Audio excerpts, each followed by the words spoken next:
ഇതെന്റെ കഥയാണ് ഗായ്സ്. ഐമ റോസലിന്റെ കഥ. രാവിലെ തന്നെ എണീറ്റ് അപ്പേരെ കുറെ ഉമ്മ വാങ്ങിച്ചിട്ടാണ് എന്റെ ഡേ ഞാൻ സ്റ്റാർട്ട് ചെയ്യുന്നത്. പിന്നെ തമ്പാച്ചേരുടെ അടുത്ത് ഒരു ഗുഡ് മോർണിംഗ് ഒക്കെ പറഞ്ഞ് പ്രാർത്ഥിച്ച് ഞങ്ങൾ ഇറങ്ങി പോന്നു. അപ്പ പാപ്പം വാങ്ങിക്കാൻ വേണ്ടി പണിക്ക് പോവാണ് ഗായ്സ്. പാവല്ലേ അപ്പാ. പിന്നെ ഞാനും അമ്മയും സൂര്യനോട് കുറച്ച് കഥയൊക്കെ പറഞ്ഞ് അവിടെ നിന്നു. ദുഷ്ടൻ കയറിപ്പോവാൻ ഉദ്ദേശമൊന്നും ചെയ്യാ. ദേണ്ടപ്പാ എന്റെ അമ്മ ചെയ്തു വെച്ച പണി കണ്ടോ. എന്നെ തീ കസറയിൽ കൊണ്ടിരുത്തി എനിക്ക് അങ്ങോട്ടും ഇങ്ങോട്ടും അനങ്ങാൻ പറ്റാത്ത പോലെയായി. എന്നാലും ചിരിച്ചിരിക്കന്നെ. ദേ ഒരു കുപ്പി കൊണ്ട് വന്നേക്കണം. എന്റെ അമ്മേനൊന്ന് പറഞ്ഞ് മനസ്സിലാക്കോ. ഞാൻ തന്നെ കുടിക്കാറായി. എനിക്ക് തന്നെ കുടിക്കേണ്ട ഇഷ്ടം. കുപ്പിയിൽ എന്താണോ തിരക്കി തന്നെ. എന്റെ കിഴി പോയിരിക്കാണ് ഗൈസ്. എന്റെ ഇരിപ്പ് കണ്ട പിന്നെ എന്നെ നാഗുബലി അങ്ങ് പുറത്തു വന്നു ഗൈസ്. എനിക്ക് വിഷമു. ഹായ് എന്ത് രസമുള്ള പാപ്പം. പക്ഷെ വായിക്കാൻ കൊള്ളില്ല. തിന്നാതിരിക്കാൻ പറ്റുമോ? അങ്ങനെ തിന്നെ. പിന്നെ ഞാൻ അമ്മയുടെ പറഞ്ഞു ഞാൻ തന്നെ കഴിക്കാന്ന്. അപ്പൊ അമ്മ സമ്മതിക്കണില്ല. ഇത് എന്ത് കോലാത്? ഇത് തിന്നതാണോ അത് തുപ്പിയതാണോ? വിജലിമ്പിച്ച് പോയി ഗൈസ്. ഞാൻ വേഗം തന്നെ കുളിച്ച് സ്വന്തിയേ. അത് കഴിഞ്ഞ് പിന്നെ എനിക്ക് മേക്കപ്പ് ചെയ്യണം.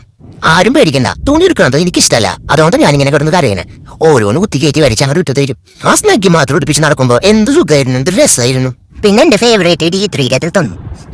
കൂടി ഒരു ഫില്ലർ തന്നുള്ള ഇതൊക്കെ പാലിമുപ്പിലാക്കി തരാൻ എന്റെ അമ്മേരത്ത് ആരെങ്കിലും ഒന്ന് പറയോ. ഇനി എന്റെ മുടി ഒന്ന് ചീകെ ഒതുക്കി വെക്കണം. അതിനുള്ള കലാപരിപാടികൾ മണിക്കൂറിൽ നീണ്ട പരിപാടികൾക്കൊടുവിൽ എന്റെ അമ്മ നല്ല രീതിയിൽ എനിക്ക് മുടി കെട്ടി തന്നു. അത് മുമ്പിൽ ഇതുപോലെ കുറെ സാധനങ്ങൾ എടുത്ത് വെച്ചാലേ ഞാൻ മുടി കെട്ടായിരിക്കുള്ളൂ. പിന്നെ ഞാൻ എന്റെ അമ്മയും കുറച്ചു നേരം കളിച്ചു. അത് കഴിഞ്ഞിട്ട് ഞാൻ നോക്കിയപ്പോഴേ ഈ കട്ടിലൂടെ വെക്കണമാണ് ഒരു സുഖിയ.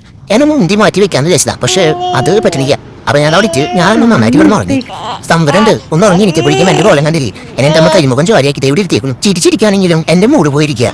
ദിഗംബരന്റെ മേക്കപ്പും കിയാങ്കുരുവിയുടെ ശരീരവും. അയ്മുക്കുട്ടിനെ കാണാൻ ഭംഗിയുണ്ടോ നിങ്ങൾ പറ. അപ്പൊ എന്തായാലും ടാറ്റ കൂട്ടുകാരെ.